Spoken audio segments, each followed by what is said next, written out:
Narrative, young, dumb American, arrogant, throwing fits, ripping shit, tearing it, imperative. Then I'm killing this mic no matter where I live. These derelict rappers acting the fool, this embarrassing is flagrant. That's the nature of this entertainment, and we can't even change it. Guilty before arraignment, now the system tainted. But when we speak, they all laugh at us.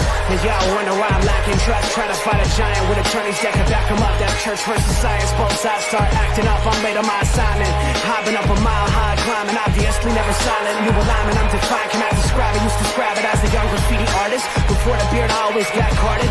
Hit every bar, even though my bar's been the hardest. The scars on my face, and I ain't always been the smartest. But I'll show you where my heart is. I said I'll show you where my heart is.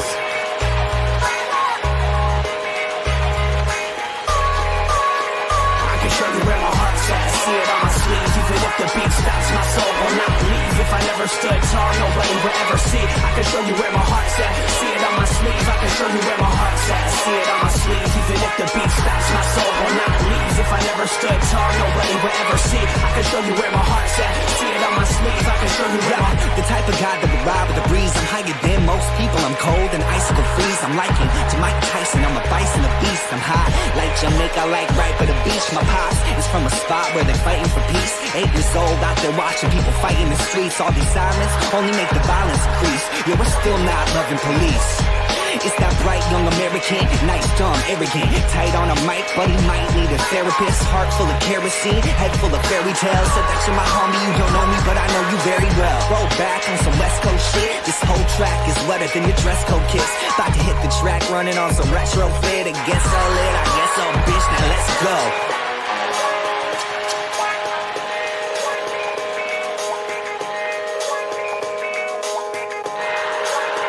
I can show you where my heart's at. See it on my sleeve. Even if the beat stops, my soul will not leave. If I never stood tall, nobody will ever... Welcome to another episode of Sports Nonsense and Whiskey. As you might notice, we've got a guest in the house. Gee whiz, what's going on, buddy? Hey, thanks for having me, buddy. Glad you can come in and save us. Our buddy Caleb had a baby last week, his second one. Congrats, Caleb. So he's got to spend a little bit more time with the baby. Of course, no sleep. I mean, you've been there. That first couple weeks, you know, he got to be available at all times. Plus, he'd look like a zombie. He probably wouldn't look good. He'd need some makeup, and I don't think we have a budget for makeup right now. So I mean, I look like a zombie too, so it doesn't really help in that department. Well, you know, I've got a lot more lighting. I've got all the lighting. You're in the basement, so that's what it's all about. You just gotta have good lighting. You know, anything interesting on the weekend? Nonsense. Before we get into some good NBA topics. You know, it was a pretty uneventful weekend for me. I hit the driving range. You know, swung the club a little bit, but that was about it. Nothing else too eventful other than was running around with kids and stuff. That was my weekend. I made the poor decision on a whim to go to the Renaissance Festival. So yeah, you tried to talk me into going. I did. I was like, hey, you know, why not? The more the merrier. It had been about 12, 13 years since we'd been there. I forgot how expensive. I actually thought the food and the drink prices pretty normal. I got my big turkey leg for $10. I was happy with that. Like, I didn't think that was a horrible price. You know, I think I had a margarita. It was like $8. I wasn't too worried. But anything you wanted to buy, any trinkets, anything that the kids wanted, a lot of money. Yeah. My daughter came over with this black Assassin's Creed hood. Looked awesome. She looked great in it. Dad, you buy this for me? It's only $390. No, that's a big negative. That's not happening. That's crazy. settled on it. She found another black cloak that she wanted, and it was $120. It was $130. And Dad, it's only $130. I said, look, I'll make a deal. If that's what you want for your birthday, that's 3 months from now, I will buy that for you. Because I feel like good. Now I'm done with that. I don't have to remember that. We're good. And she took that deal, so I'm happy with that. But yeah, everything was just crazy expensive. But we did make some memories, and my older kids hadn't been there since they were little kids, so they didn't remember, much about it. So it was very cool experience. Just I'll tell everybody from now on, yeah, man, it's great to go. Just make sure you bring some money, like a lot of it. And they haven't upgraded to taking cards in certain stores. Certain stores will take cards, certain stores won't. So they direct you to the ATM, which is just, it's always sad when you're like, I don't want to spend that money when it's cash. On my card, I don't mind as much. When I'm spending cash for some reason, I hate doing it. Cash is real money. When I swipe the card, it's tomorrow Pinky's problem. It's not today's exactly. So, been a little while since we had you on the show. I think it's still in the playoffs, I believe, last time you were here. So yeah, it was right before the finals. Okay. What were your overall thoughts of the finals?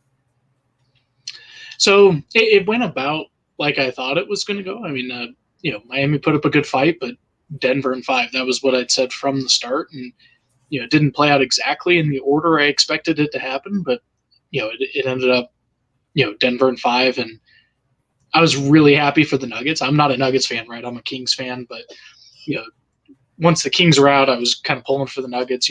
I like Jokic, I like Jamal Murray, I like Aaron Gordon, I like a lot of the guys on that squad, and I just wanted to see someone else win it. A different team win it.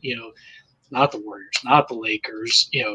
Not any of those teams. So, the Heat were a fun story, and they tried hard, but Denver was the best team all year in the NBA, and it was nice to see them be able to take home their first championship. That just such a fun moment for their fans.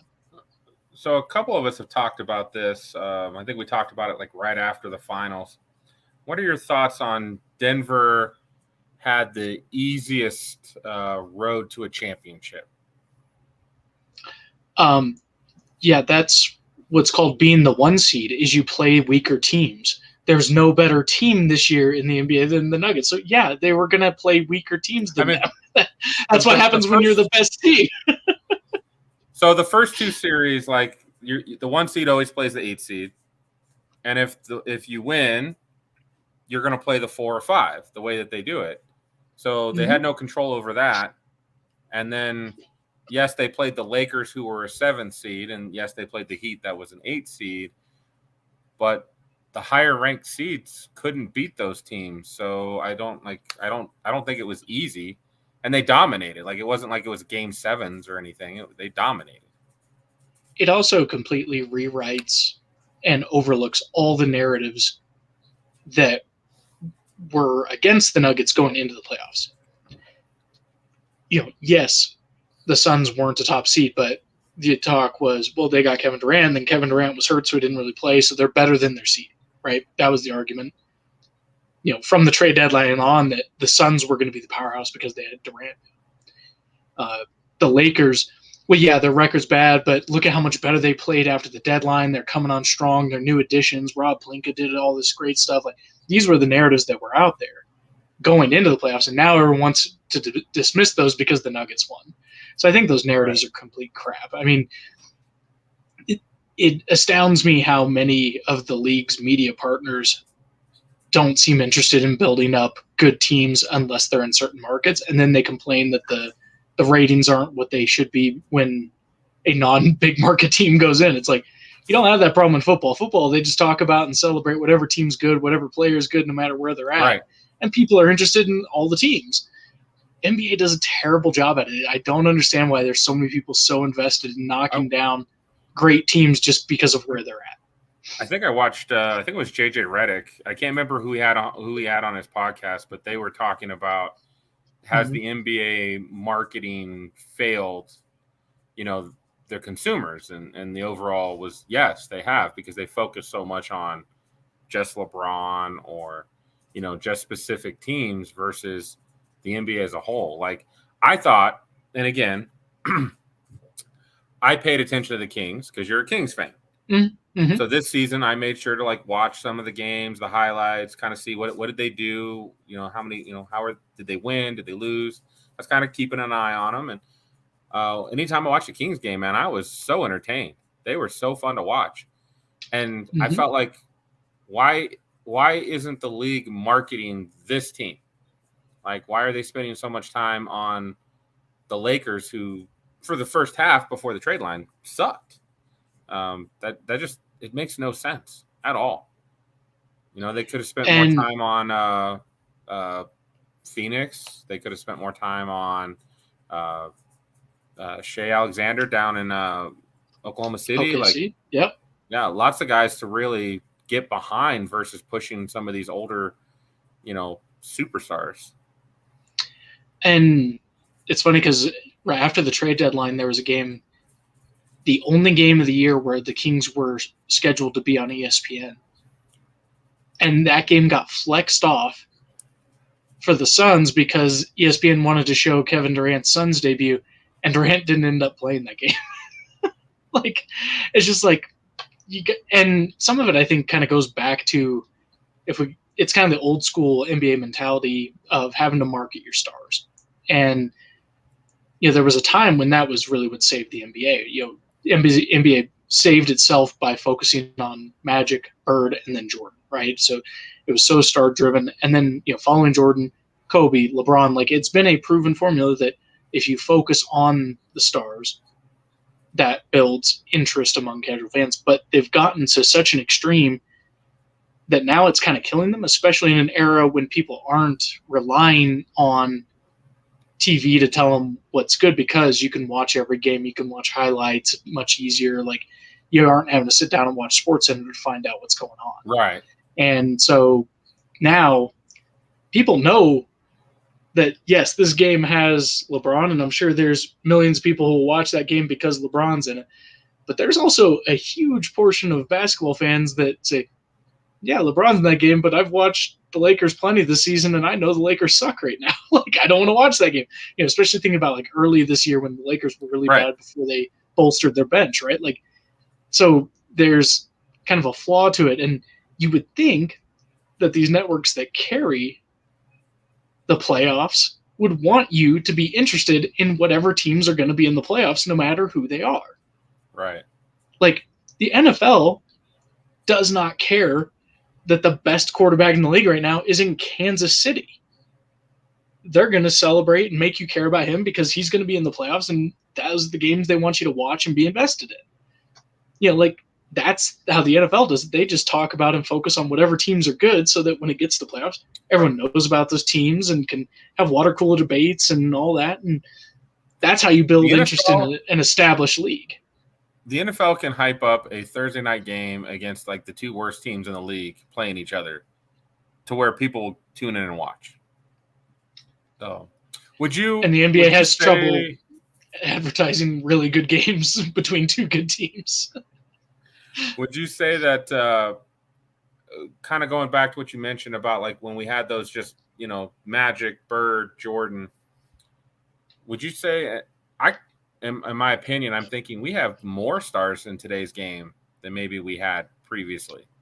Luka, Joker, Curry, Devin Booker, maybe you're a Trae Young fan, maybe Anthony Edwards, Sabonis and Fox in Sacramento. Like, to me, there's so many guys that are, Dame, Lillard, Jimmy Butler, like Embiid. There's so many guys that are superstars in today's league that they could be marketing all of them at a much higher degree.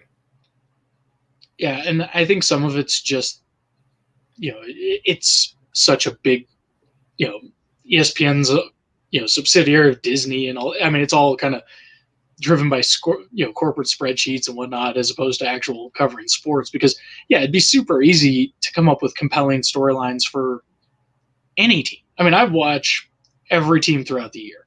Some more than others, because some are really bad, and I get that you don't want to put them on TV a lot. But like it benefits your league if you get all those teams, especially when the NBA has so many games and they're not all on at the same time. It's not like football, right, where you have to pick and choose who gets the national spotlight. But the NBA, I mean, you got a random Thursday night, like throw one of your crappy teams playing a good team, just to get people exposure to the good players on that crappy team. While you still get to see LeBron dunk a bunch because he's playing a bad team. Like, that's not hard to sell. like, hey, let's go watch a good player have a really good game because he's playing a crappy team. And in the meantime, we'll talk about these good players on the crappy team that you may not know as much about because they're not on TV a lot. I mean, even a terrible team like Charlotte, last year, who was awful and miserable to watch, when he wasn't hurt, you still had LaMelo. I mean, he's a really exciting player, and they've got some good role players. And if nothing else, like, just build up some awareness. Now, maybe that's one game a year you put the bad teams on TV, but you should at least want to do that a little bit to build up some awareness of what's going on in your league. And yeah, most teams have really good players and really good stars that are worth celebrating and paying attention to. Yeah, they're missing out on. I think they need to work on taking that next level. I've been paying attention more to hockey, watching more hockey, and I see a lot more hockey really presenting their stars. And I feel like the NBA needs to latch onto that and really start pushing to this next level because they've got an opportunity. I know football's king. It's always going to be king. It's what we enjoy. Absolutely. Absolutely. But I feel like I feel like a casual fan will tune in if we do a better job of really presenting all these different stars to them. So Let's see, what else do I got for you? So finals, I was going to ask, I know you watched the game with me at the bar. We were having a good time. What are your thoughts on Michael Malone? Was he not the craziest, coolest guy winning a championship and then doing the things that he did following that? So I'm a big Michael Malone fan going back to his time in Sacramento. I was so mad when they fired him. And, I've always believed that if they hadn't, I don't know if it would have been the year he got fired or the year after, but I do believe that if he had stuck around, they would have ended their drought a lot earlier than they did. I think it was a huge mistake firing him. But I've always been a fan of his, and I was so happy to see him get that success. And because, I mean, like, all season long, there was kind of that question mark, and even going back to seasons past, like, there's been that question of, is he the guy who can take Denver all the way? There have been those questions around him on whether or not, they needed to upgrade at coach. And I'm glad they were patient. I'm glad they stuck with him, and I'm glad he got that validation of winning that championship. And then it was so much fun seeing him just unleash and, like, partying it up at the parade. He got the tattoo, like, just so much fun. Did you see the videos of him in Vegas with the team? I did not see those, no. Yeah. Did he just continue the party? They did. So they left Denver and went to Vegas immediately after the parade. And he's in Denver or Vegas with Joker and all the guys partying in the club. That's awesome. It's amazing stuff. I love that about him. So I enjoy when, like, when Mahomes won his first Super Bowl, he drank a bunch of beers. It was cold as hell, and he just got blitzed. Tom Brady at the parade, throwing the trophy over the water, him being just crazy on tequila and stumbling. Like, I love that because, again, it shows that they're having a good time. It shows that they're human. For me this year, Michael Malone was that guy. He was the guy that just, like, he's the one that went over the top. I love every second of it. And I think that is probably pulling behind the curtain a little bit about who he is, a guy with his team and why they love him so much.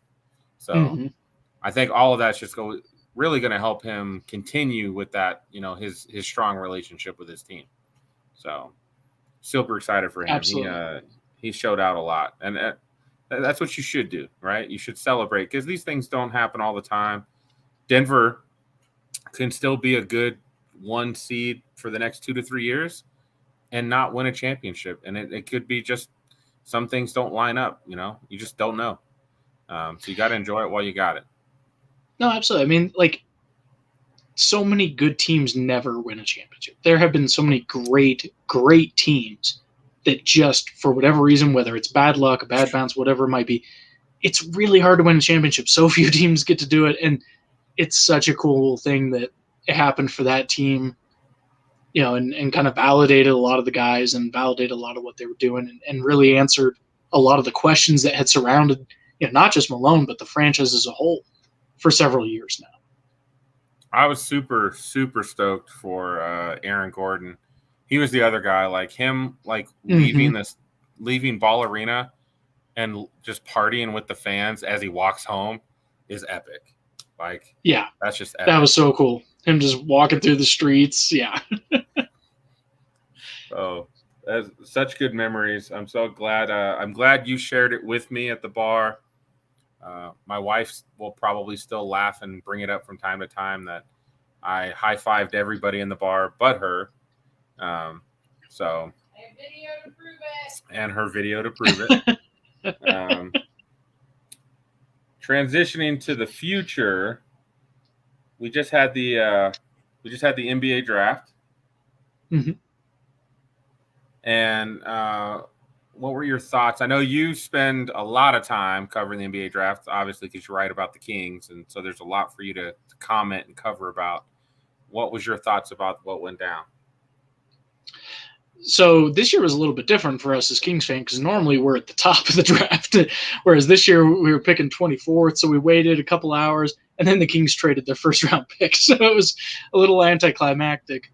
But that was kind of the feeling for the night overall. Like there were a few, you know, one or two picks where it felt like a reach or one or two guys where it felt like they slid. But for the most part, it was kind of a quiet draft night. There weren't that many huge surprising moves or, you know, not that many trades. You know, there was a lot of speculation going into the draft, you know, superstar trades that may or may not happen.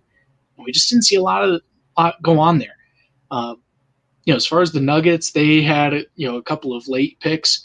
And I am not by any means a draft expert. I don't watch much college basketball. You know, we've got guys on our site that I rely on for that really enjoy doing the scouting piece.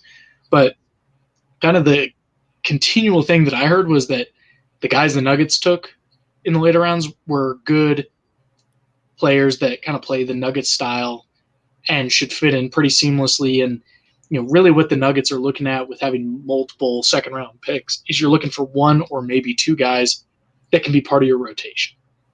Right. You know, you're not counting on stars. I mean, Jokic is obviously the exception, right? You rarely get stars in the second round. It does happen, but usually you're just looking for a guy who can make the rotation. And the guys they picked were kind of in the mold of the types of players they tend to have. You know, guys who would fit the scheme and, you know, hopefully be able to help out and contribute. I mean, most people that I follow that are more draft experts thought Denver had a good draft, so that's a good thing for them. You know, and then the Kings, I mentioned they traded their pick, but in doing so, they also unloaded the contract of Rashawn Holmes, which put the Kings into having a little over $30 million in cap space for free agency. So now the big question going into, you know, this weekend is just what are the Kings doing with it? You know, are they making a big trade? Are they signing a big free agent? Are they doing multiple smaller things? And there's a lot of different ways they can go, and so we're waiting to see when free agency kicks off on Friday. I know I'm excited for free agency. It's probably been, I mean, I would say since I've been doing this podcast, my hockey and basketball, I've paid a lot more attention, and I've spent more time like invested in the games and the league and how things work. I'm learning. I'm working on it. Not an expert by any means, but I'm looking at free agency like, okay, you know, what's Draymond going to do? How's that going to work for the Nuggets? Bruce Brown, are we going to be able to get him back on, you know, a 2-year deal or a 1-year deal, or does he go elsewhere? I can't fault the guy if he takes the bag elsewhere. I mean, he definitely put up some good moments in crunch time, so he's earned that bag. You know, can't fault him, which I think coming back to what you mentioned about the Nuggets draft, that's kind of why the Nuggets drafted 3 guys who can shoot on the perimeter, because they may be losing Bruce Brown, right? So, Yeah, and I mean, really, they're kind of limited in what they can pay him just based on the cap rules and all of that. So if he's looking to get paid, then yeah, they're going to lose him. Really, the only way that they keep him is kind of with the wink-wink deal where he signs a 1-year deal, and then after that, they have additional options because of how long he'll have played for them. They start to get into like early bird rights and things like that. So it's that question of, is he willing to take a little pay bump now and then a much a bigger pay bump the year after, or is he just going to look to cash in now? And for a guy who hasn't made a whole lot in his career, it's tough to turn down cashing in now because you never know what could happen, injuries, whatever. I'm never going to fault a guy for going and getting the bag. 100%. Because your career is limited, your ability to make that money is limited. Just kind of like, it was a different kind of situation, but Schroeder, 2 years ago, could have gotten a big deal from the Lakers, thought he'd get more money on the open market.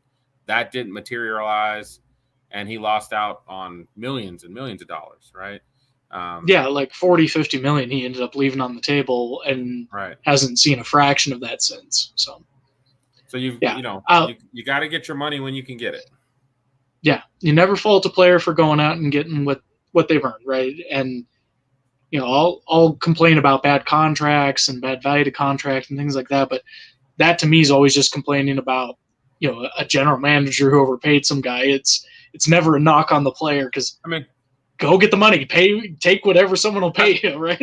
I'm pretty confident Bruce Brown's going to get overpaid somewhere else, just like Austin Reeves is going to get overpaid.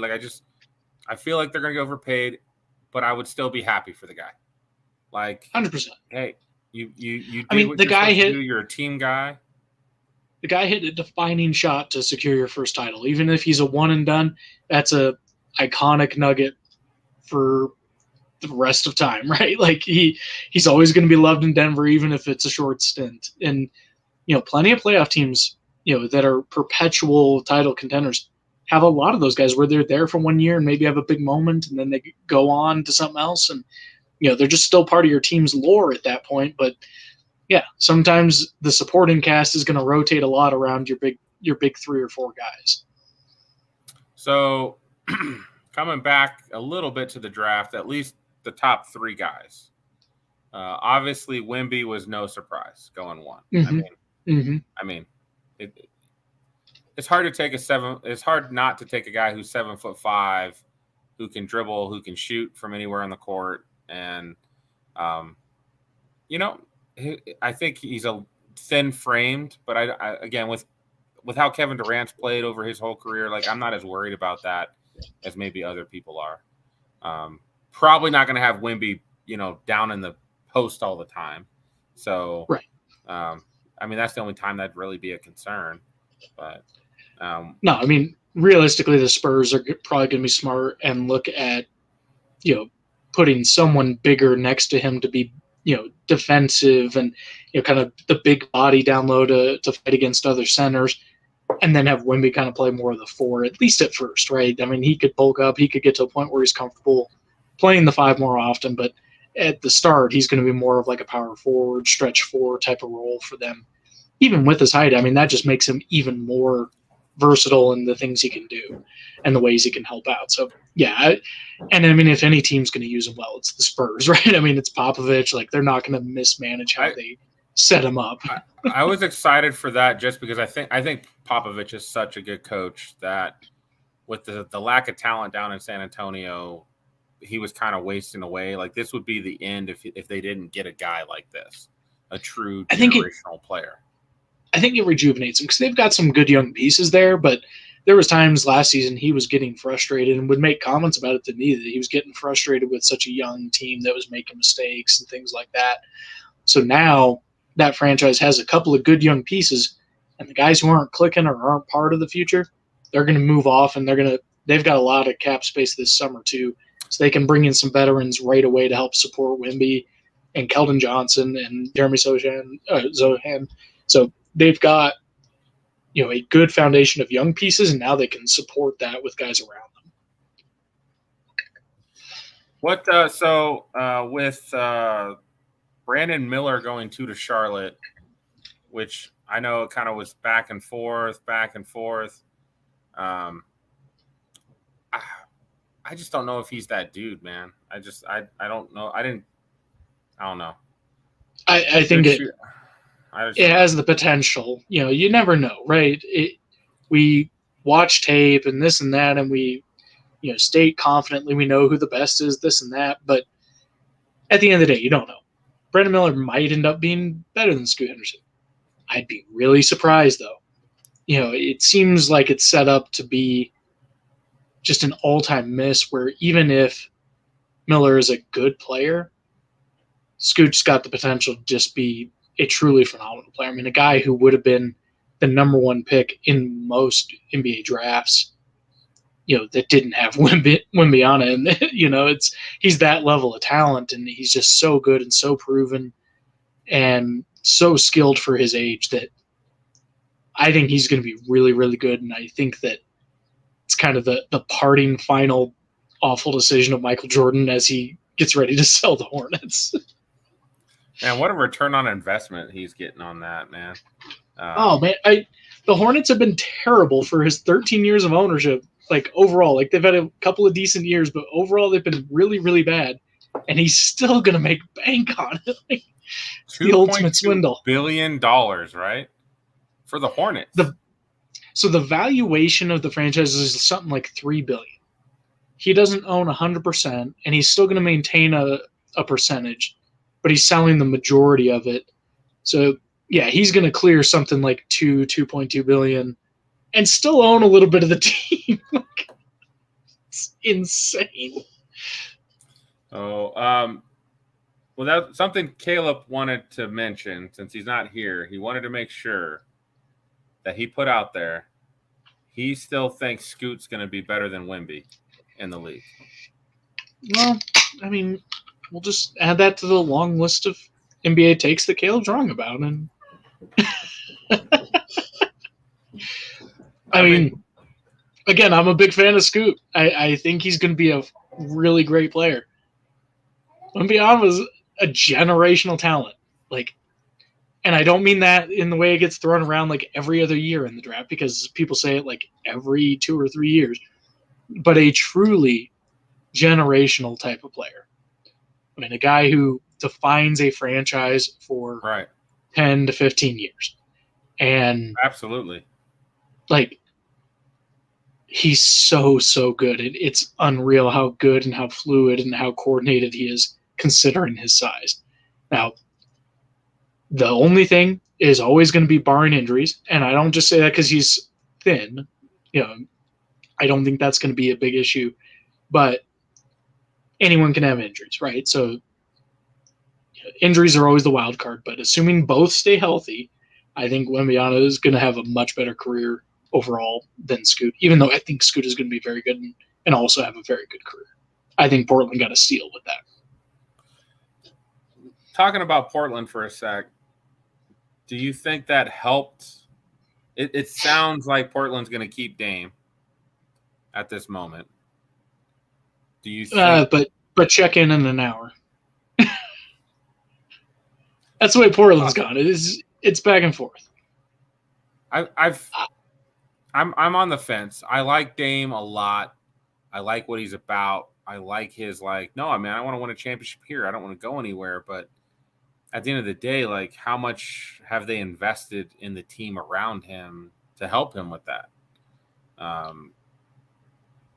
So it's a tough situation because, I mean, the front office, I think that they just, if they're looking at their best chance for long-term success right now, I think that they, from that perspective, would like to trade Dame. Because they've got Scoot, they've got Shaedon Sharpe, they've got the beginnings of a good young core.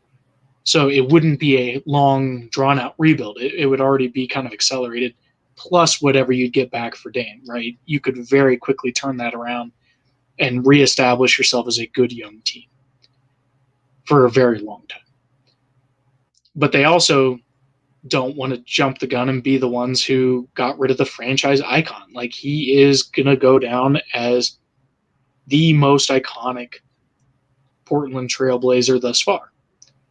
And that's a team that had Bill Walton win an MVP, had Clyde Drexler be a phenomenal player, but at least for this generation, Damian Lillard is the Blazers. If you were born before 1980, Clyde Drexler is the guy. But now it's definitely Dame. But even a lot of the fans of that age would say it's Dame over Clyde. They'd say it's close, but they'd put Dame there just because of all he's done, because of all he's endured.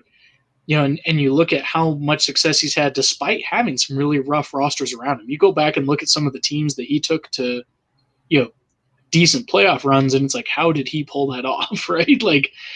So he's the guy, and some of it has been that he's been so vocal about staying. So the front office is not going to be eager to trade that, even if they do still see that that's probably their best path forward.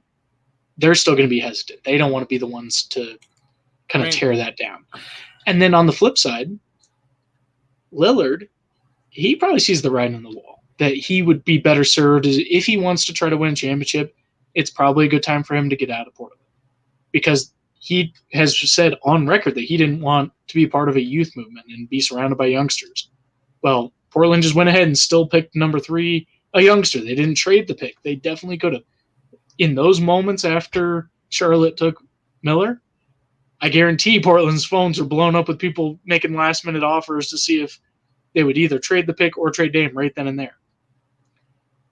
And so Portland, as a franchise, isn't really, bowing down to what Dame wants. They're not making bad long-term decisions to keep him happy. They're kind of trying to play both sides a little bit. And so, Lillard probably knows he needs to get out, but he doesn't want to do that either, because he loves the city. He loves the fans.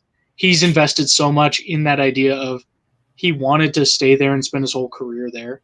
And that's a tough thing to change gears on. I don't know who I was listening to earlier today. I want to say I was listening to somebody who was on the Rich Eisen podcast, I think. But they were mentioning Dame and the Portland front office are basically playing a game of chicken of who's going to be the bad guy. Dame doesn't want to be the bad guy saying he wants to get out, and Portland doesn't want to be the bad guy for trading their franchise player. Mm-hmm. And that's kind of a, like, who's going to finally just be like, you know what, we'll be the bad guy, right? And I was listening to the Low Post, Zach Lowe, his podcast. I was listening to that earlier today, and Zach Lowe brought up a really good point that, there's kind of that angle of no one wants to be the bad guy, but, he emphasized that from everything he knows about both the front office and Lillard, and Zach Lowe's a connected and well-informed guy. It's truly that genuine, no one wants to be the bad guy, but it's because they actually care about the other party involved. Like if you didn't, if you're Lillard and you don't truly care about Portland and those fans, you would have asked out a while ago. If you're the front office and you don't care about Damian Lillard, you would have traded him a while ago. Both sides would have done the move if they didn't care. So it's a tricky situation. It seems like it could drag on, or it could be done when free agency kicks off. We don't know. It could happen at any moment. Realistically, but it feels like an end is brewing. So none of the big trades that have happened recently have really worked out from the short term. What kind of deal could they get where both sides kind of are happy? Right? So the best returns, there's kind of two different ways you could go. I think, everyone knows Miami really wants Lillard. They could give Hero, they could give a couple picks. They've got some things to offer, but probably not the best package. But the Nets would be the ones who could make the most compelling offer, because from the Durant and Irving trades, they have a combination of lots of players, lots of draft picks.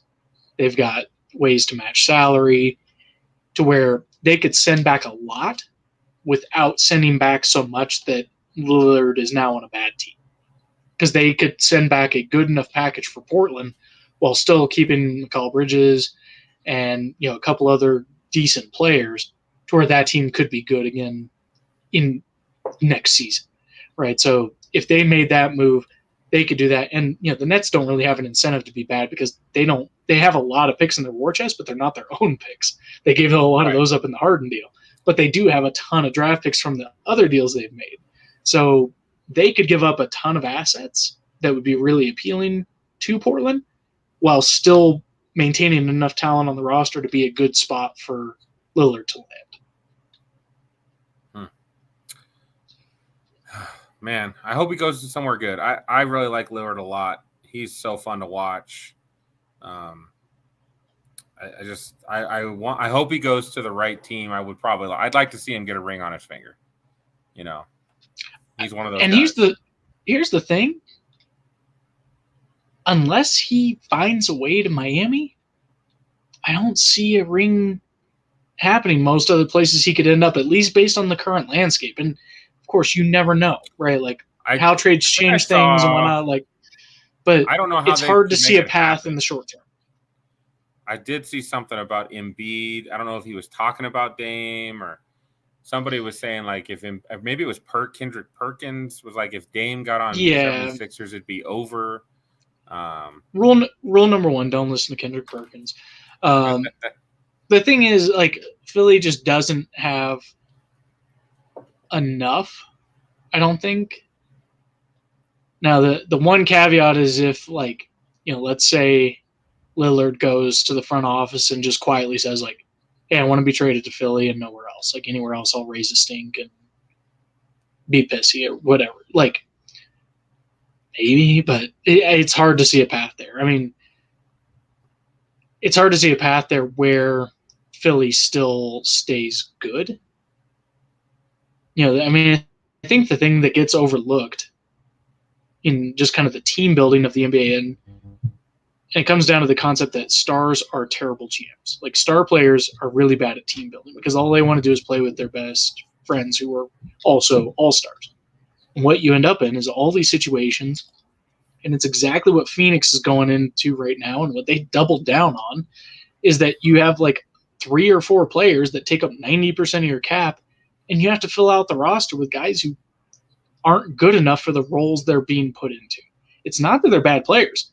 It's that when you have a guy whose best fit is to be the 7th or 8th best player on a team and he's your 5th, he's going to look like crap because he's not good enough for the role you've put him into. Perfect example of this is Harrison Barnes. With the Kings, for several years, he was their 2nd or 3rd best player. And he just wasn't good enough, and a lot of fans were frustrated, thinking they should move off and whatnot.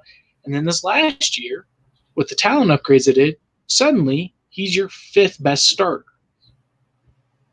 And in that role, he looks much better, because that's more attuned to where his skill set is in that moment. It's you put people in guys where they can succeed, and all these top-heavy teams just ignore the fact that that's really hard to pull off unless you've got some really good young talent, which most of these teams are giving up in these deals to acquire all their superstars. Or you're losing the guys who would make it work.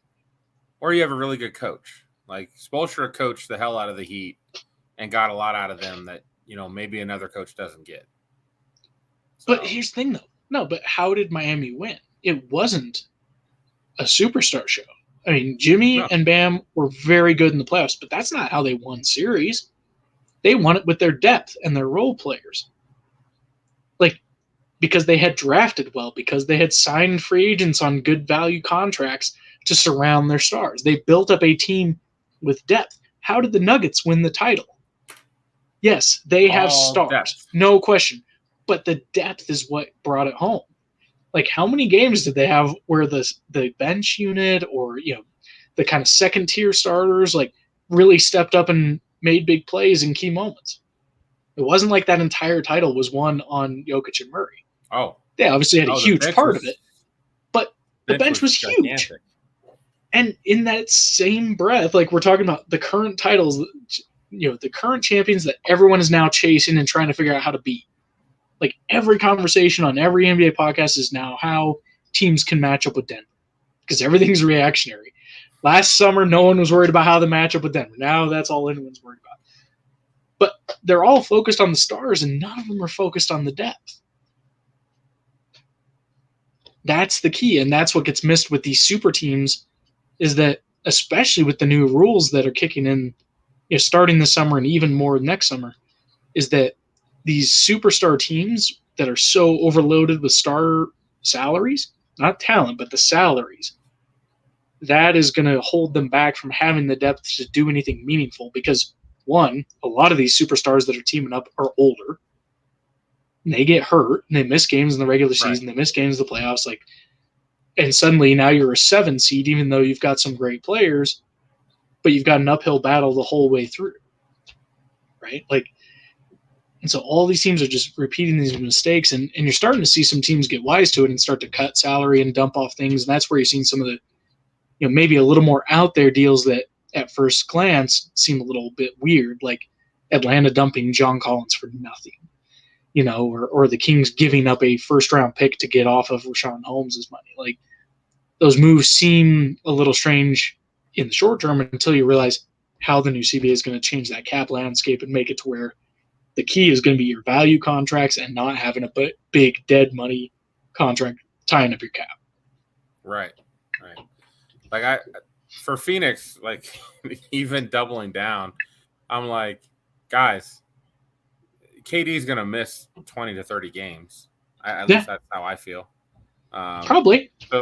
So yeah, you help Booker have a guy to run with in Bradley Beal, but I just there's still no depth on that team, and there's even less than there was before. Right. I have no idea what they were doing at all. But I mean, they were wanting to move Ayton. There was a report from Mark Stein today that there was actually that Kings deal with Dallas to unload Rashawn Holmes and the 24th pick. Originally, that was a bigger deal where Ayton was going to get traded to Dallas. And then the Suns would get Rashawn Holmes along with Tim Hardaway Jr. and JaVale McGee. And the Suns didn't want to do it because they didn't want JaVale McGee. It's like, you would have had depth and an extra shooter and defender like Tim Hardaway Jr. Like you need the depth. Like, you don't need Ayton. Like, who cares about JaVale McGee? Like, that's not your problem. If you can get 3 players for 1, I think that helps. And 3 rotation level players. I mean, Holmes may or may not be. I believe he can bounce back. I think he was in a rough situation, had a rough couple of years in Sacramento. I was glad to be off of his contract, but I still believe there's a decent player in there. Now, Dallas will just hold on to him probably, and I think he'll regain some value with them. But it just was so funny that they had that deal on the table, and then they got upset at having a backup center as well. It's like, come on, guys. And now they're trying to pretend, no, we love it and we're sticking with him. So he'll get traded at the deadline. But yeah, there is no way Ayton makes it through the season on that team at all. Unless he comes out and is just absolutely killing it. Because if he is, I mean, he's got the talent. I just don't think he's got the motivation, and I don't think him becoming an even smaller part of the offense is going to make him more engaged.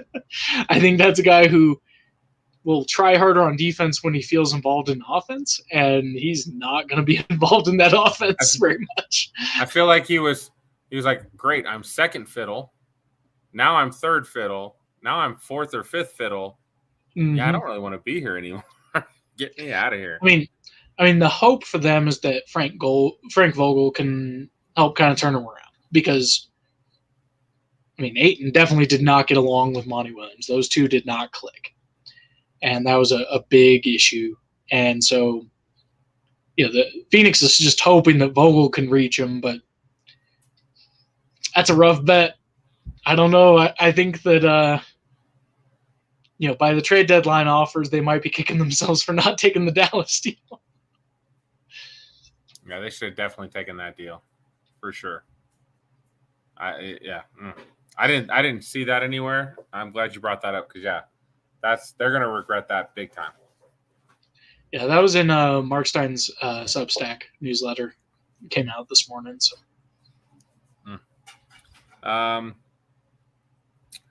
talking about the Beal trade, doubling down. How about the Celtics getting Porzingis? It was an interesting move, getting because they essentially got Porzingis and 2 firsts for Marcus Smart, and trading away Marcus Smart's kind of a big deal. Like, he was a big part of their team identity. He did a lot for them.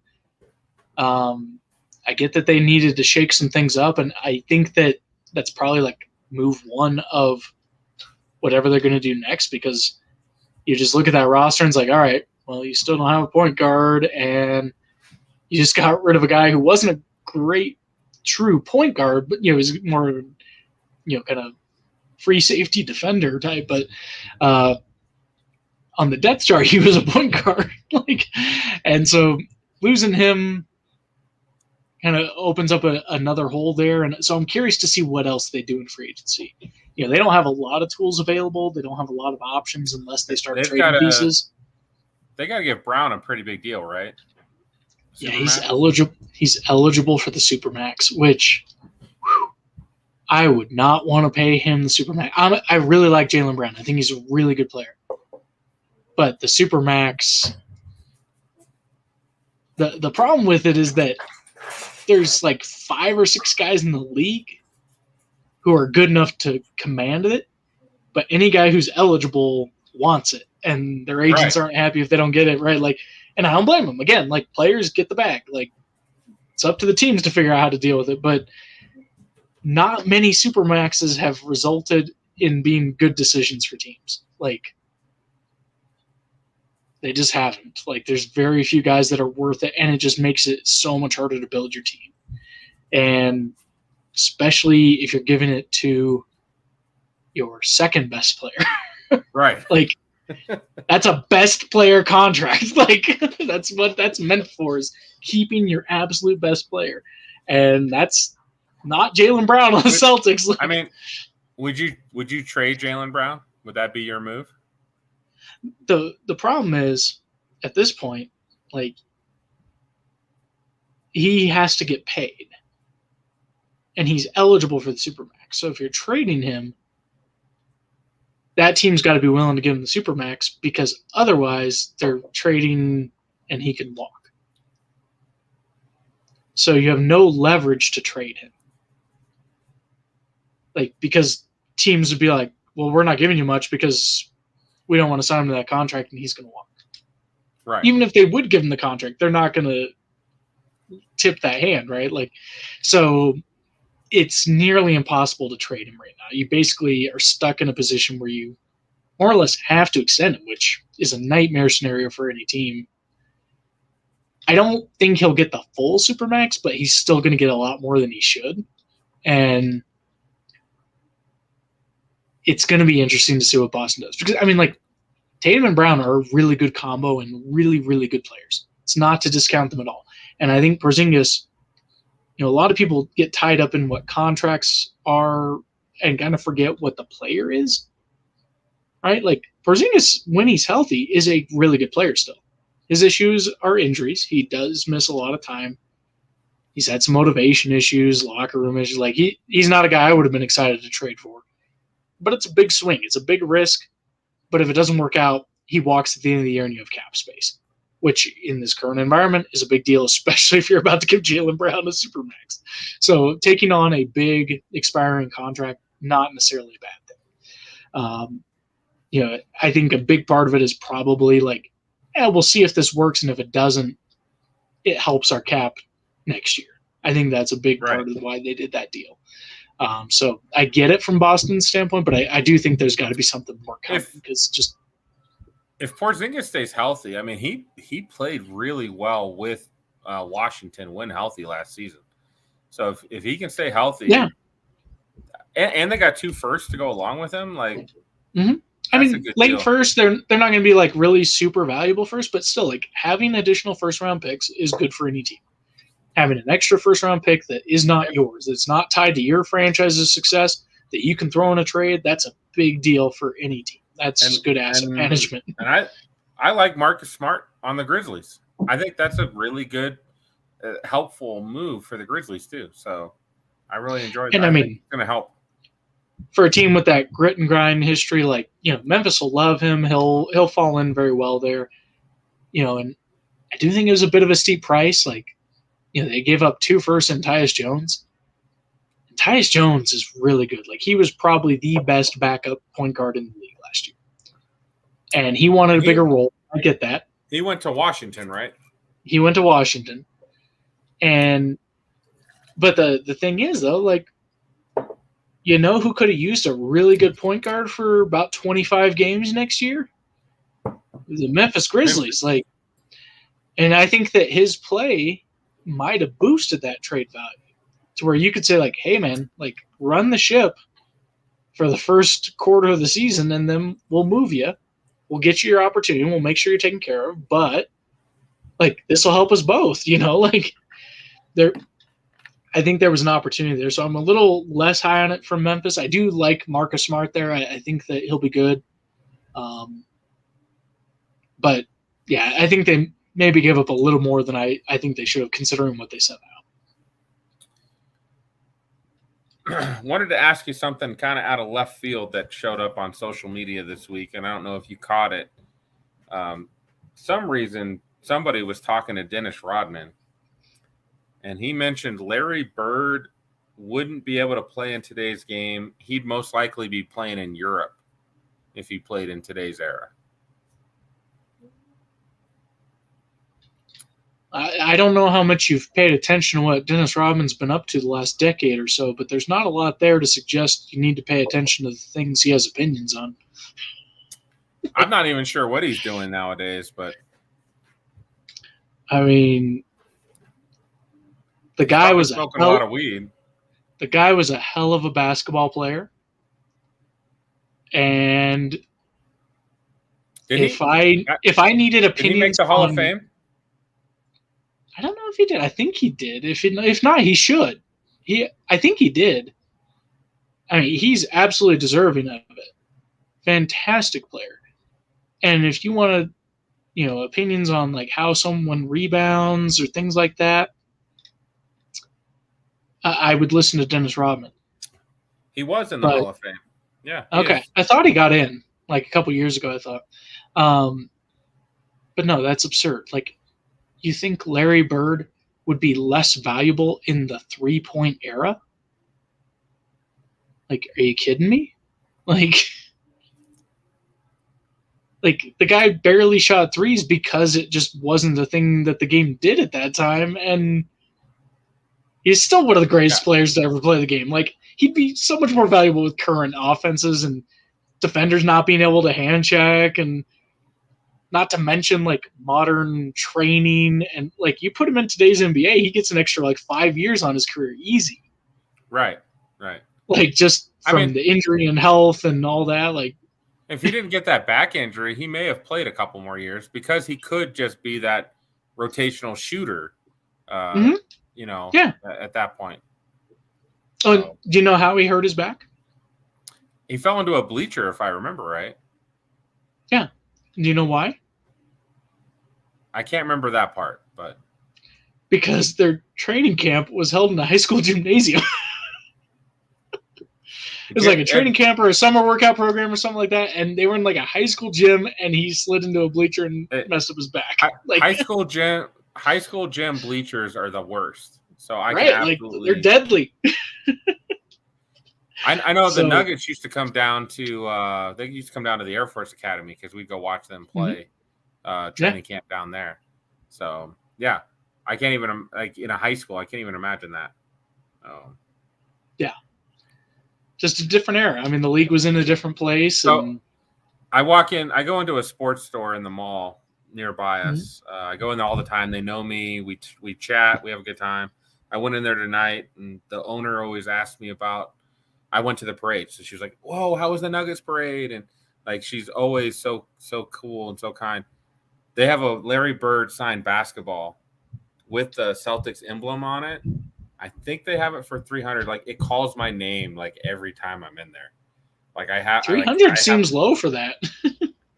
I have to resist the urge to just be like, you know what, I want that, because I love Larry Bird. I do. I just see a guy he hustled, he talked a lot of shit, but he backed it up. He was a team player. I love that. I love that a lot. I don't see enough of the guys. Larry Bird obviously could go for 30 or 40 a night, but if he went for 15 and they won, I don't think he would care. You know, winning was everything, and we need more of those guys in today's game. More of the guys that aren't worried about their stats and more worried about getting those W's. I get where you're coming from. I think that the problem is kind of twofold. So one, it's the way that the NBA has kind of set up everything to work, where there's a lot less incentive at this point to excel in the regular season. There's just not, it's just not there. And it's not that the players don't care about winning. It's that they are trying to save themselves for the wins that matter more, which is playoffs and championships and all that. So I kind of get it from the players' perspective, but I think it's a big problem for the league. I think, yeah, I don't know. It's a double-edged sword, because I will never fault the players for taking care of their bodies and protecting their longevity. But at the same time, like, I do think that it's probably gone a little too far in that direction, where too many guys are sitting out when they don't need to, when, you know, they could maybe play through it, but they're just. And the other part of it, and this is a big thing that I've seen a lot of, just from certain folks I know who are kind of more attuned to this side of the industry, a lot of it's not the players.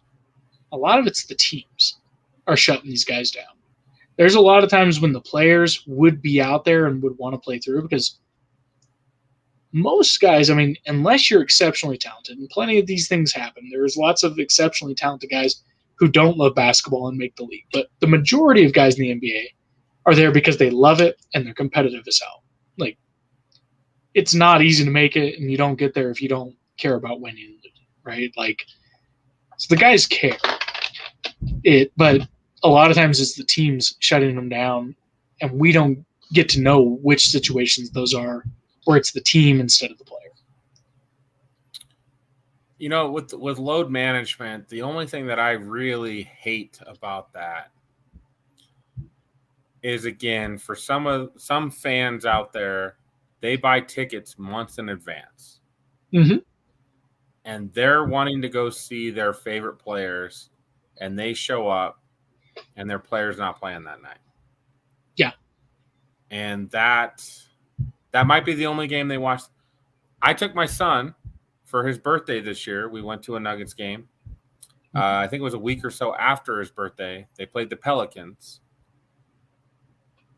Joker had been sitting out a lot of games beforehand, but I bought the tickets 3 months before, right? Mm-hmm. He sits out the game. We don't get to watch him play. Like, that kind of sucks, right? And again, I'm glad he didn't play, because, you know, playoffs, all that. But for some cases, you're just like, that really sucks for the fan that goes to, you know, watch that one guy and he doesn't play for whatever reason. That sucks. You know, you don't get that. You know, baseball does it to a point. Hockey doesn't do it very often. Football, man, if you can gut it out and play, you play. There's only 17 of them now. Right. And the number of games is a difference, right? Like, a little bit different scenario. You gut it out and you got a week to recover. Like, versus basketball, you might have a game the next night. No, and that's a valid point. And I mean, like, so this year I took my oldest to his first NBA game. This is the first year he really showed an interest in basketball. You know, the Kings were good. I'm always watching the Kings, so he kind of got into them and, you know, started enjoying them. So we got tickets to Kings Nuggets, and I bought the tickets months in advance and didn't even realize it was the last game of the season. And I went, oh, crap. Like, neither of these teams could have anything to play for, or they might have everything to play for. We didn't know how it was going to shake out. Turned out that last game, they had nothing to go for. So Nuggets sat pretty much everywhere. They didn't play Joker. They didn't play Murray. No Gordon. Like, we didn't get to see the stars of the Nuggets, but he didn't really care about that. The Kings played their starters for the first, quarter and a half. So he got to see the guys he really wanted to see, Sabonis, Fox, and that was really cool for him to be able to get to see them. And he was really having a good time because the Kings were winning big with their starters versus Denver's bench, And then at halftime, the Kings kind of turned it off and were just kind of playing the end of bench guys and ended up losing the game. And he was so mad because all he cared about was that one game. And I'm trying to explain to him, hey, look, they've got the playoffs in a week. They don't want anyone getting hurt. This is almost like a preseason game. They don't. Preseason. If they win this game, nothing changes. If they lose this game, nothing changes. To your point, that's his one game he's at. He does not care. He just wants to see his team win, which is tough for a kid, right? And so I get that. Now, the new CBA does have some rules that should limit some of that and at least give more fans an experience similar to what he got. Because now there's rules where, based on games played, impacts all-star eligibility and all-NBA eligibility. And all-NBA impacts contracts, especially things like Supermax. So the players will care about that.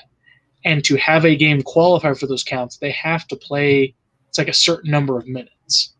So it's not like you're in for a minute and then you're out and that counts. I don't remember the exact thing, but it's a certain minute threshold, like 15, 20 minutes at least, which I actually think is a really good compromise. If you don't want to play your guy a full game because he needs to get some rest, he's a little banged up or whatever, that's fine, but you can only do that so many things before you start doing things that he cares about because it affects his money. Right. And if a guy plays half a game, that at least gets that fan that experience, right? They at least got to see their guy play even if he couldn't play the whole game. I think that's a decent compromise. I'm excited to see how it works out because I think we will see less of the load management, or at least a little bit reduced version where they're at least playing some to make sure that they aren't screwing up their contract and their money and all that. But yeah, it's part of why the Kings season was so much fun for me with Sabonis, because people forget, he broke his thumb, fairly early in the year and could have missed a couple of months from it and just decided to play through it and played well enough that he made All-NBA team with a broken thumb, playing center and getting smacked in the hand every single night. He's awesome. He missed one game with a broken thumb. He's awesome. I like his game a lot. And then in the playoffs, De'Aaron Fox fractured the tip of his shooting finger, his pointer finger on his shooting hand, and he played through it. You could tell he wasn't the same, and it sucked seeing it. 'Cause you're oh man, he's normally better. And I still think if he hadn't gotten hurt, the Kings probably would have won that Golden State series. But that's something I just got to tell myself as a fan. But to me, the bigger thing was that he played through it. He had a broken tip of his shooting finger, and he was no, we're in the playoffs, we're going to play through it. And I love guys that'll play through it for the team. That's just a cool thing. And, maybe as they get older, because Fox and Sabonis are still fairly young, maybe as they get older, they'll be more jaded and not play through things. But for right now, I love that they did. In the playoffs, they would play through that. Regular season, maybe not as much, but for playoffs, they would definitely do it. Yeah. And I love both those guys. Those guys are awesome to watch.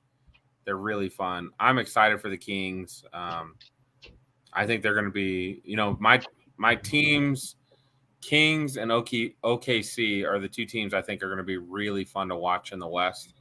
And OKC is set up really well to be really good. Yeah, man, they're going to be good. If Chet can come back at any, he should be really good, really good. So I mean, they got Shai, they got Shea, they got Chet, they've got Jalen Williams, the other Jalen Williams.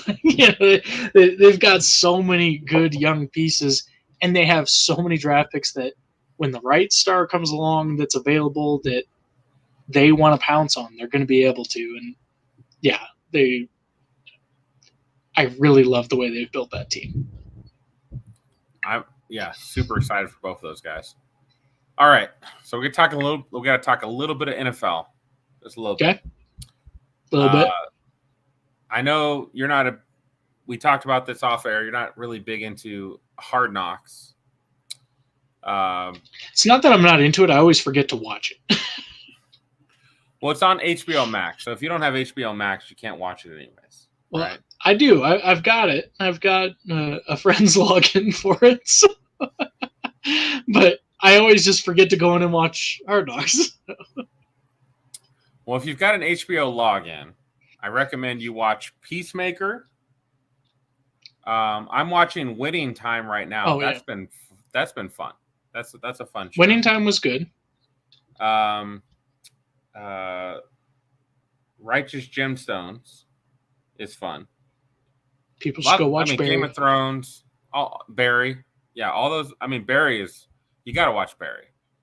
Game of Thrones, House of the Dragon, all that. If you got an HBO Max login, but Hard Knocks is a fun watch. Like last year, it was the Lions. I like Dan Campbell. He is awesome. I really enjoy him. Jamal Williams, awesome. The team just being that like nobody cares about us. Nobody thinks we're going to do anything. That team had one of the best offenses like the first 8 or 9 weeks of the season. Mm-hmm. The second half of the season, it trailed off a little bit. But that first 9 weeks, man, they were putting up 30 points a game. Unfortunately, their defense was giving up like 35 a game. But they were a fun team to watch. Detroit's going to be good this year. I feel pretty confident. They're going to be a good team. I have Detroit winning the North. And I think there's a really good chance of that. Yeah. Like, they've got the pieces there for sure. So with Hard Knocks, I just feel like it gives you that like inside view of a team. The rookies, like they've got a rookie Rodriguez, like he was. What team is it this year? So they haven't named it yet, but the odds-on favorite right now are the Jets. Oh, okay. So we're just talking about Hard Knocks and what it could be upcoming. Right. So for Hard Knocks. Okay, so let me back up then. Because you asked me before the show, like, we want to talk a little about Hard Knocks. I'm like, I haven't been watching it. I know what Hard Knocks is. Like, I enjoy Hard Knocks. I thought you were talking about the current season. I didn't realize there was something going. Oh, okay. We just want to talk about who they might pick and who's a good choice. That's all. Well, Caleb wanted us to talk about should they even do it anymore? Because nobody volunteers. None of the team volunteers. Right. They don't have to. That's the fun of it. Well, that's the fun of it. It's built into the deal. The teams don't get a choice. There's qualifiers. So if you have a brand new head coach, you don't have to do it. If you made the playoffs, you're exempt. In the last 2 years, you're exempt, right? There's only 4 teams this year that are eligible. The Jets, the Commanders, the Bears. What's the 4th team? I can't remember who the 4th team is, but like to me, it's like it's obvious the NFL is going to pick the Jets. You have Aaron Rodgers. Right. You have the Saleh is a good personality. Yeah. You got the offensive rookie of the year and the NFL rookie of the year or defensive rookie of the year on the same team, and Aaron Rodgers and Saleh. It's going to be the Jets. Like it's a foregone conclusion. Yeah. But the fact that you have to force a team to do it kind of like gets to that point of like, should we be doing this show anymore? I enjoy it. I think it's fun. I like seeing the rookies. I like seeing some of the veterans. I like seeing behind the curtain a little bit. Like One of the seasons I really liked, they did Dallas, right? When Jason Garrett was still coaching. Mm-hmm. And Jason Garrett just seemed like a freaking tool. And I was just like, that guy's a horrible coach. Like, that guy's not a good coach. The players are fun. Like, all the guys they had on there, Dak and Zeke and everybody was awesome. Jason Garrett just seemed like a tool. So I feel like getting that, like, behind the curtains look was good. So again, I think it's a great idea and a great show, but I don't see why. I think teams should want to do it to promote their team and promote their brand. Like that's my point of it. But so I get why teams don't want to do it, because teams think that information is everything, when in reality it's not. Like, what they show on Hard Knocks is never gonna like tip the hand on what you're gonna do or anything like that, right? It's not giving opponents any information that they can't get from film, right? Like, and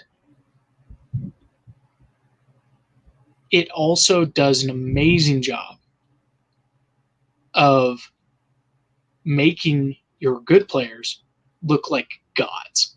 Like, good players on there look amazing. Like, they do the super slow-mo cam, they've got the music, the production value. Like, it's awesome. And it also is really good for the players. Like, it makes you care about the 7th string wide receiver battle, right? Like, it gives exposure to these guys that you're like, man, I really like that guy. You know, it's a brilliant marketing tool for the team, for the players, for everyone. Like, it's hugely beneficial. And I get that teams don't like the intrusion, but it's beneficial all around. Like, it's not going away. Like, all we're seeing is more institutions voluntarily doing it. Like, you got Full Swing covering the PGA, like, for Netflix. Like, same concept. That's all it is. It's Hard Knocks for golf.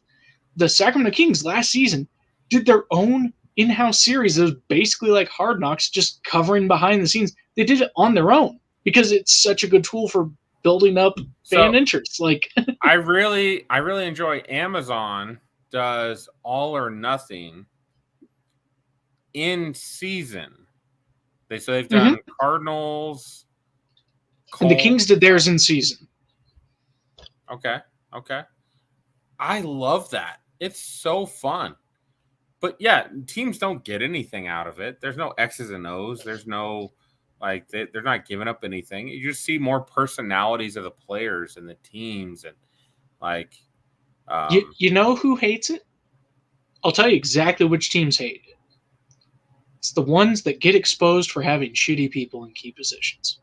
That's what they hate. They don't like that they get put on blast for everyone to see how bad their head coach is, or how bad the personality of their star player is. Like, that's the people who are pissed about it. Because if you have good people in place, that shows nothing but good for you. So all it's doing is highlighting your bad points if you have them. Like, everyone has bad points, but if you have compelling good points, the producers of the shows, they just want good stories. Like, if your best story is, I remember the year the Texans were the team, and they did so many fun things following around J.J. Watt. Like, the Texans sucked ass that year. And all I remember that season was how fun J.J. Watt was. Like, well, that was Amazon All or Nothing. They followed J.J. Watt and Budda Baker and DeAndre Hopkins. Oh, I was talking about the Hard Knocks season for the Texans. It was years ago, but yeah. Oh, yeah. Very similar. So All or Nothing is like basically Hard Knocks, but in season. Right. And awesome stuff. So going to talk a little bit about Broncos here, because we don't talk about Broncos a lot while Caleb's on the show, because he's pretty negative about the Broncos. Do you think I'm going to be positive about them? Probably not. But I don't think you'll be negative to the point that Caleb's negative. So our buddy Clayton, he'll ask about the Broncos from time to time. Clayton, Broncos record is probably 9-8 to 11-6 is my prediction. It's in that range. I think Sean Payton makes a difference. I really do. We lost so many games by one score last year that I really think that his coaching can make a difference. Plus, we still have a last place schedule. So that still plays a factor. True. Remind me, what was Broncos' final record last year? 5-12. But they lost 7 games by one score. No, yeah, I'm aware. I still can't believe my Niners lost to the Broncos last year. That game was miserable. That they did. It was awesome. I was at that game. Awesome. It was miserable for everyone.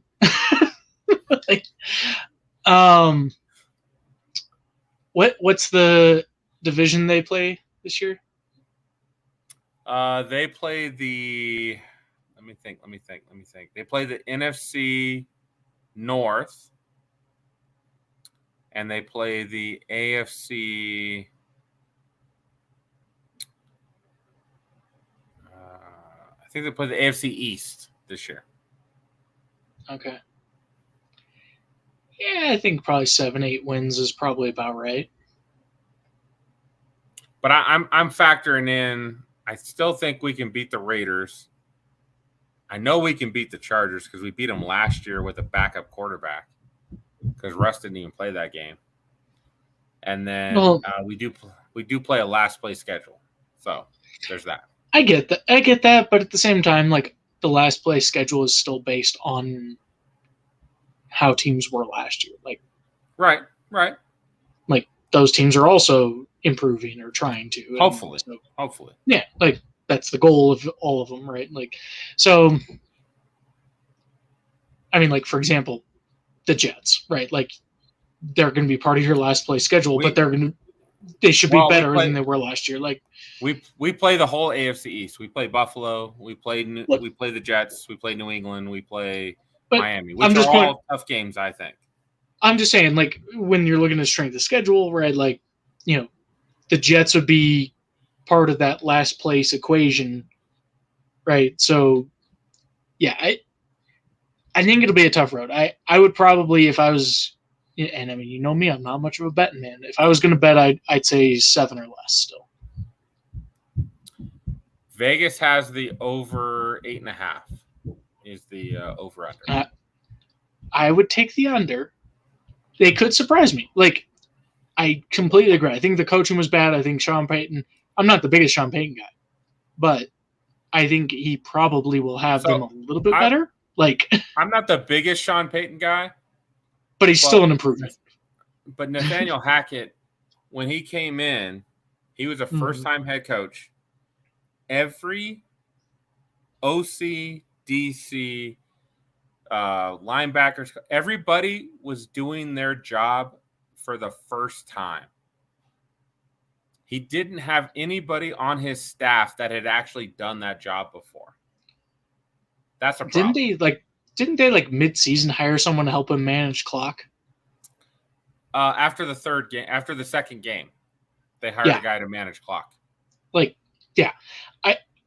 Again, not a big Sean Payton guy. I think Broncos probably gave up a bit much to get him as their coach, but I do think he still improves the team. I also think it takes, generally speaking, more than one season to turn it around. Right. It's not that it can't happen. I'm tempering expectations. 2 years from now, I'll take that over on 8.5. You know, depending on what the roster looks like and all that. But for next season, I'd probably still go under. But it'll be close to that. Clayton, Russ is going to go 3,500 yards. I like 25 touchdowns, 300 rushing, maybe 5 touchdowns rushing. I think it's going to be – we're going to run the ball a lot, but it's not going to be him. And we might – I feel like we're going to beat the Chiefs this year. Our best 2 games last season were against the Chiefs, but they were both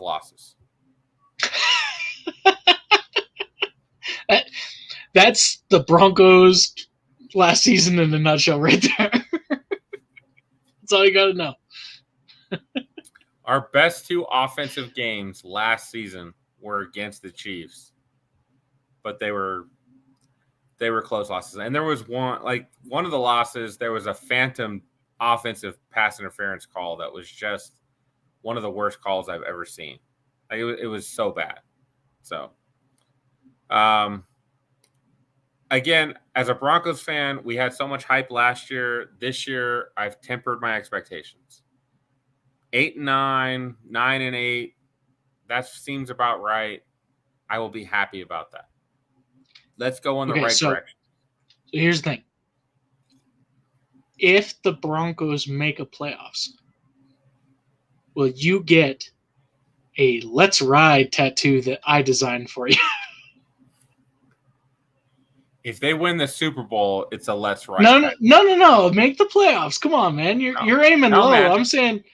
No, man. They got to win it all, baby. You know how it works. Dude, they'll be real classy. Jayhawk tattoo because they won it all. I'm getting a Nuggets tattoo because they won it all. You got to win it all. You get to win it all. I will put a Let's Ride anywhere you want.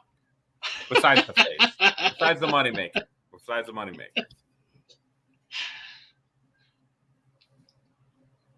We're putting a tattoo on your left titty. Oh, man, I don't want to get a tattoo on the chest at all. I have no interest in that. That's like one of my most sensitive spots on my whole body. I have no interest in that at all. Even though I have like a lot of real estate right there. I got a big chest. I got a lot of real estate. So, yeah. We win it all. I will put a Let's Ride anywhere besides my face and neck. For you. Well, now I'm rooting for the Broncos. My Nuggets tattoo is going to be epic. I can't wait. I'm excited for you. Let's see. Football. We know there's no baseball. There's some hockey talk, but football related.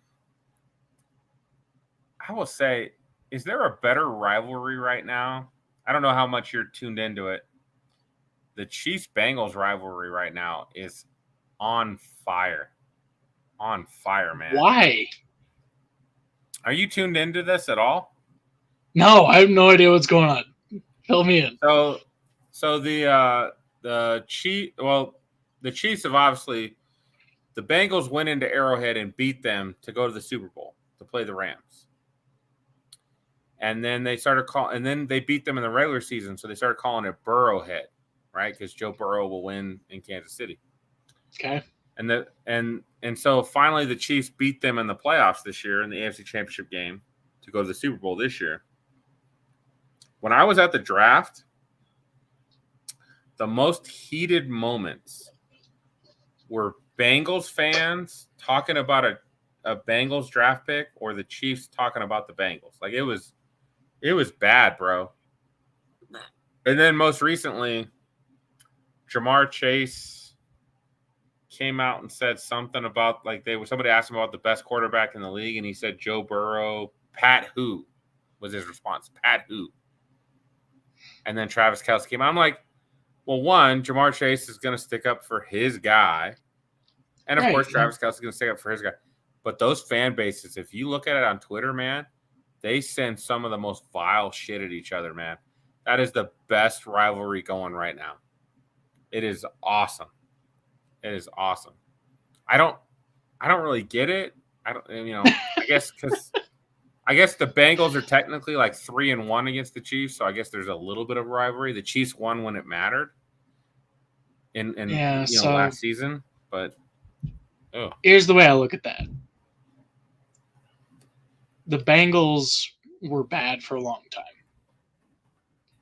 So the fans got the chip on the shoulder now that they're good, right? Like they're living in the moment. They're gonna, pick fights because everything's punching up still, right? Like it's like me with the Kings this year. I could talk shit about anyone because I'm punching up. Like we have the shitty history. Like we can be jackasses because we're finally good. That's kind of where the Bengals fans are at. But the flip side of that is that there's not really a true rivalry until you've beat the other team enough for them to care about you. So the fact that Chiefs fans actually care about it makes it a good rivalry. Like, so Eric Stonestreet, actor from what's that show? Modern Family. Big Chiefs fan. When he was at the draft, he made sure to talk shit about the Bengals while he was at the draft. Like that rivalry is really like evolving as we speak. I don't think we have a lot of rivalries anymore. That is one of them. So it's tricky in the modern era, right? Because, you know, a lot of the old pairings go away and things like that. I mean, like, Niners fans and Cowboys fans generally still hate each other, even though they haven't been good at the same time for a long time. Like, that one still is kind of there, but no one's going to pay too much attention until they are playing each other like they were in the playoffs, and, you know, then it becomes a story again. But when you luck into, you know, especially in the NFL where they don't play each other a ton, you luck into a situation where some teams, you know, have faced each other a couple of times, had some really good regular season games, have some good playoff matchups, you know, with some stakes year after year. That's fantastic. That's what sports are all about. Like, at the end of the day, it's just a bunch of people having fun talking shit. But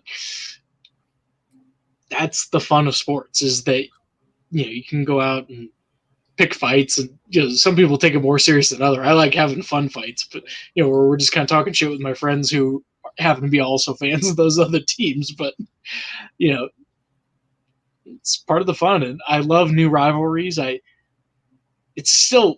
just such a weird pairing to me. I don't know why. It doesn't seem right that's a rivalry, but I mean, division rivalries are there because they've been playing each other for, you know, 30 or 40 years, right? Right. Broncos, Chiefs, no matter how bad the Broncos are, you always want to beat the Chiefs. No matter how bad the Broncos are, Chiefs want to beat the Broncos. And situations reverse, same thing, right? Like, right. Those teams always want to beat each other, no matter what. Yeah, it's just division rivalries are always there. It's those non-divisional rivals that come up. You know, and they can't be forced. Chiefs. They got to be organic. You can't force those. Right.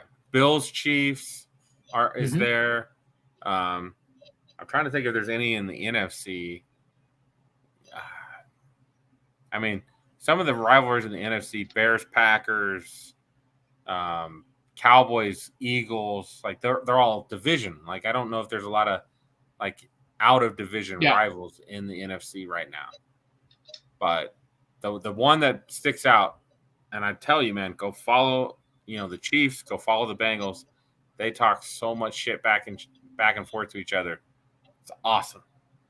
It's awesome. And like, I could see something developing with like Niners and Eagles, especially if the Niners and Eagles meet in the playoffs again this year. That because like there was so much shit talking leading up to that game, and then the way it ended, like Niners fans are pissed, and you know, oh, if we were healthy, this and that, and Eagles fans like, oh, you were joking.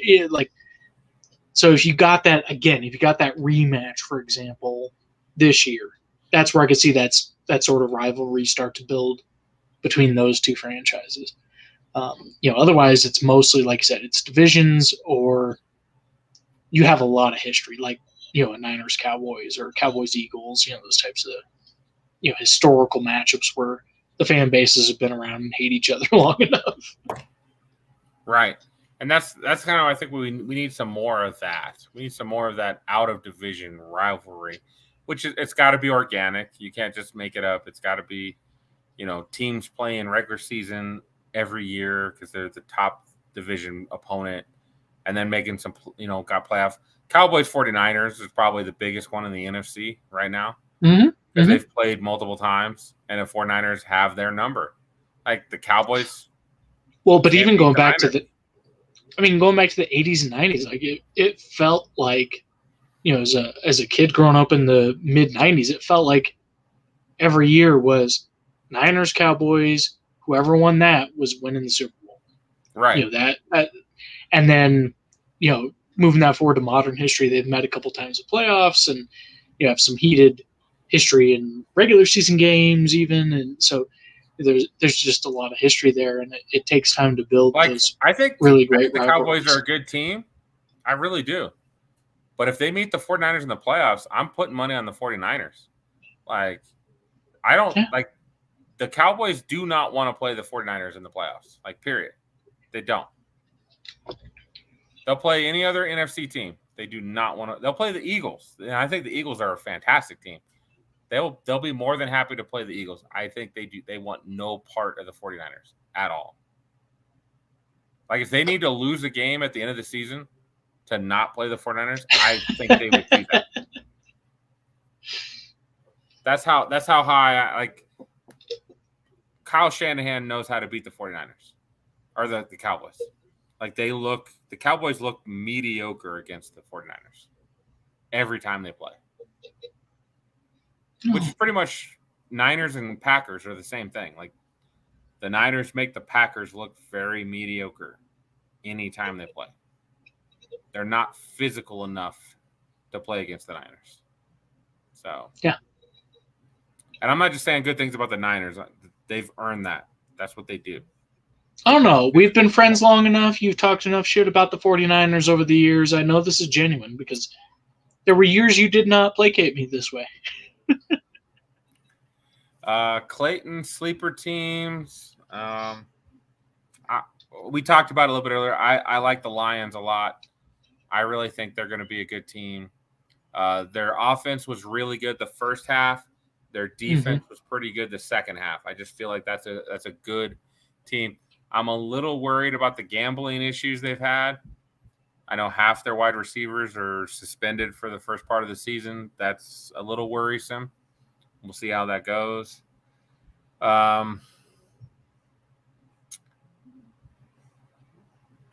Maybe the Jaguars, and they made the playoffs. They beat the Chargers in the. I was going to say, I don't know if we can call them a sleeper, but I don't know if that's a sleeper per se.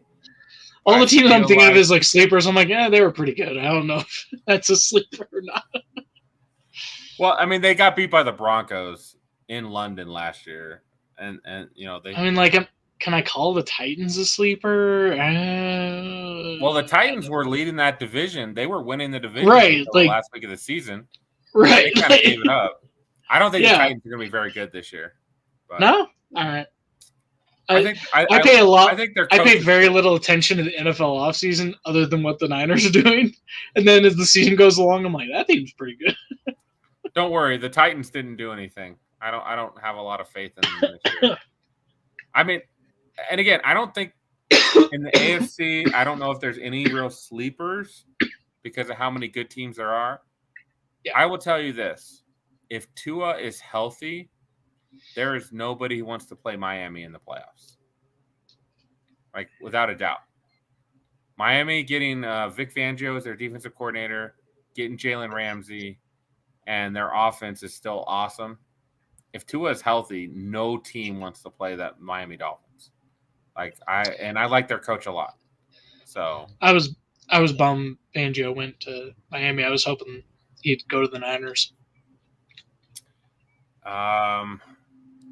Atlanta or Colts? No. Atlanta might win their division. Like somebody has to. Someone has to. I mean, I don't think Baker Mayfield and the Bucs are going to win. Derek Carr and the Saints, maybe. We'll see if Michael Thomas decides to play this season, that team might be okay. Fun fact, I just learned Michael Thomas hadn't retired. Right. He hadn't played in like 3 years. So I thought he was retired. So the Falcons will probably be the best choice, but I don't play fantasy football anymore. I can't keep track of who actually plays anymore. The Colts have a rookie quarterback. They're not doing anything this season. Like, they're not. He's going to get in. He's going to play some games. He's going to play good. He's going to play bad. I have no faith in the Colts at all. So there's that. Man, I don't know. Giants did overproduce last season. They won a lot of close games. Can they replicate that? Daniel Jones did not turn the football over for the first time in his career. Can he duplicate that in year 2? If he turns the football over, that team will not win. They will be bad. They'll be bad. He didn't turn the football over last season. So I think that's a big deal. Who's their coach? I can't remember. Brian DeBall. Okay. He came from Buffalo. He was the OC at Buffalo. Yeah, I mean, I have a deep-seated dislike for the Giants, so that always taints my analysis of them. I've never liked the Giants. I couldn't tell you fully why, but I just don't like them. So yeah, I like Brian DeBall a lot. I'm not going to Brian buy in DeBall on them as like a sleeper or anything like that. Like, I just it's in my bones. No, it's in my bones to say no. If you made the playoffs, are you truly a sleeper? Right. Yeah, it depends how we're defining it. Right. They did make the playoffs. They did beat the Vikings in the first round of the playoffs. So, but they laid a complete egg against the Eagles. Like, they looked outmatched against the Eagles. Did they do anything to change that this season? I don't really think so. So, yeah. I think they'll still be outmatched. What else you got, Clayton? Caleb's not here, so you can ask anything you want, buddy. Caleb usually brings that negativity, so I usually just shut up and smile. Well, we're waiting on questions from Clayton. I'll throw out there. Brock Purdy's on schedule to be ready for the regular season. So Caleb is completely on the Sam Darnold bandwagon. I'm aware. We talked about it last time I was on. I think Caleb's responding, but I don't.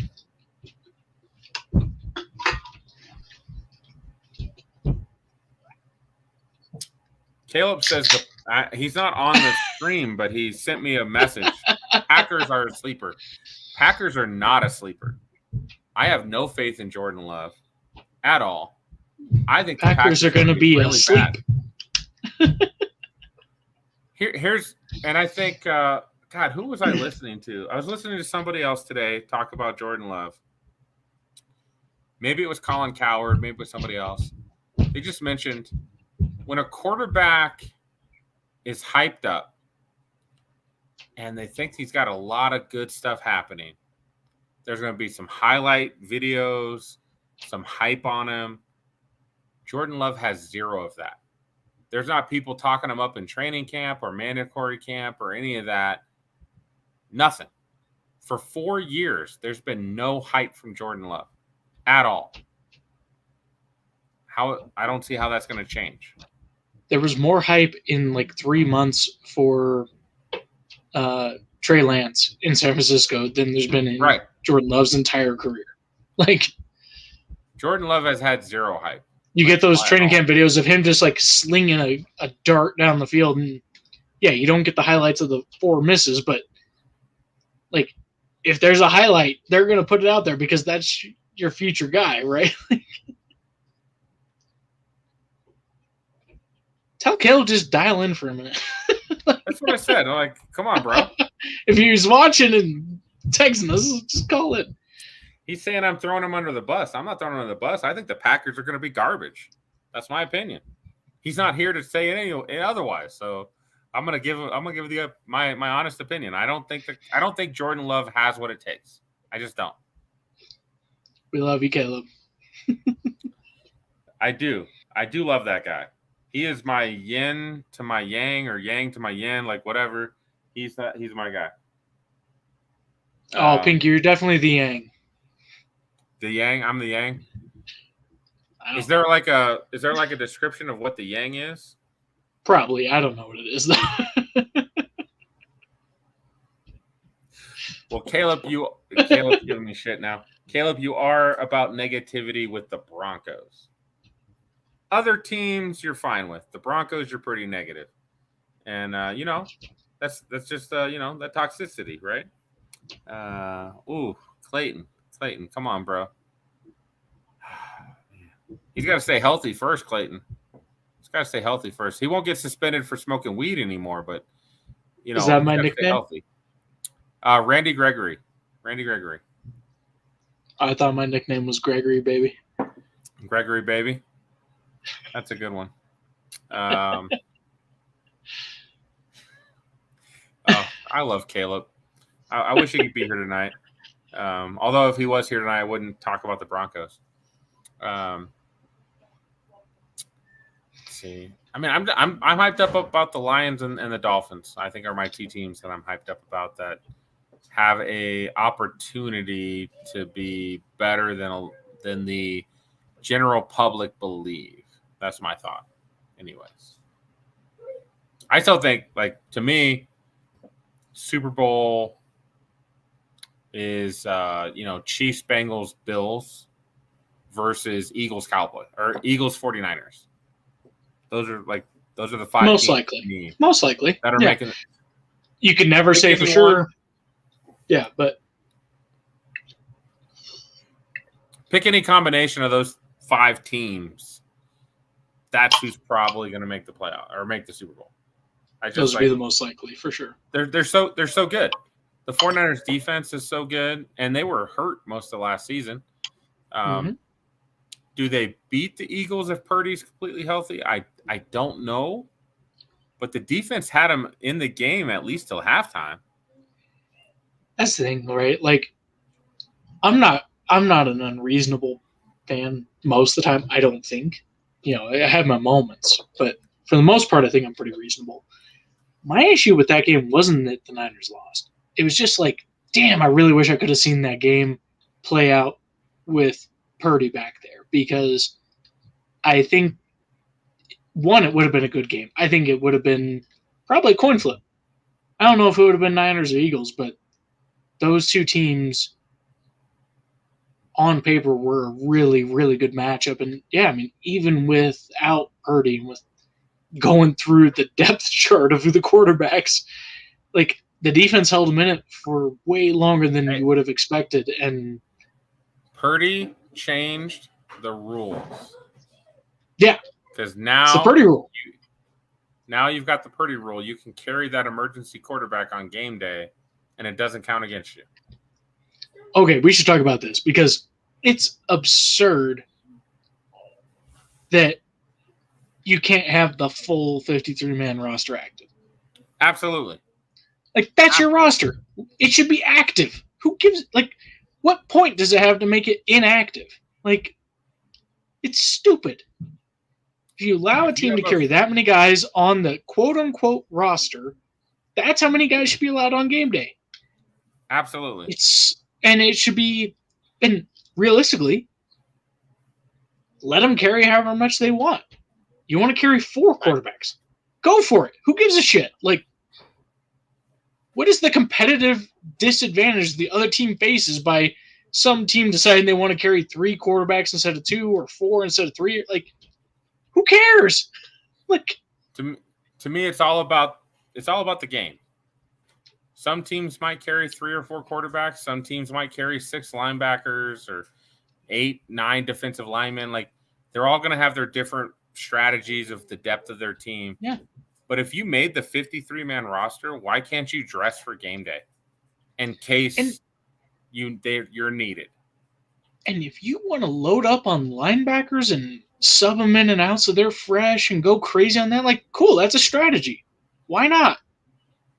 Tell me that's not entertaining. Like, or you want to carry like 7 running backs on game day? Like, who cares? Like, it's interesting. It's entertaining. And what doesn't make sense to me is those guys' salaries are all still the same. Right. They're still getting paid their money. There's no benefit to the team other than just having guys available. Like the practice squad, they have they're not active roster, so they're getting their $4,000 a week or whatever it is. Yeah. But when you're on the active roster, your money's already there and guaranteed if you're on the team week 1. So, like, what does it matter if you dress or not? Like, I've never, like, that's never made sense to me. Well, and it wasn't that way until a couple of years ago. Like, that was a rule change. I don't remember how long ago. It might have been more than just a couple, but I mean, that wasn't always the way it was. And yeah, it's dumb. And realistically, like, the answer is probably for the NFL to do something like what the NBA has done with two-way contracts. Guys that can play G League, guys that can play regular game for a limited number of games. Like, give teams a certain number of spots where guys, can be active on game day or be part of practice squad. They get a little extra money, like just kind of an in-between active roster and practice squad, but to give you that flexibility, but still have 53 guys active. Right. Yeah, I don't know why that rule is a thing, and I hope they change it at some point. At the end of the day, like, every rule, realistically, at its bottom line, is about making the product more appealing. Right? That's the end goal of any rule. Competitive balance, this and that, whatever they want to call it, it's really just about making it an appealing product to watch and be entertained by.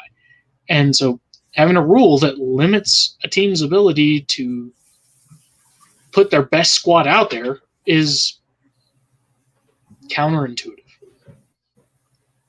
Absolutely. Well, I wanted to mention, one of the things that kind of came up today. I don't know if you remember this guy. There was a former quarterback for the New England Patriots, Ryan Mallett. I saw that. That was a sad story. In a drowning accident.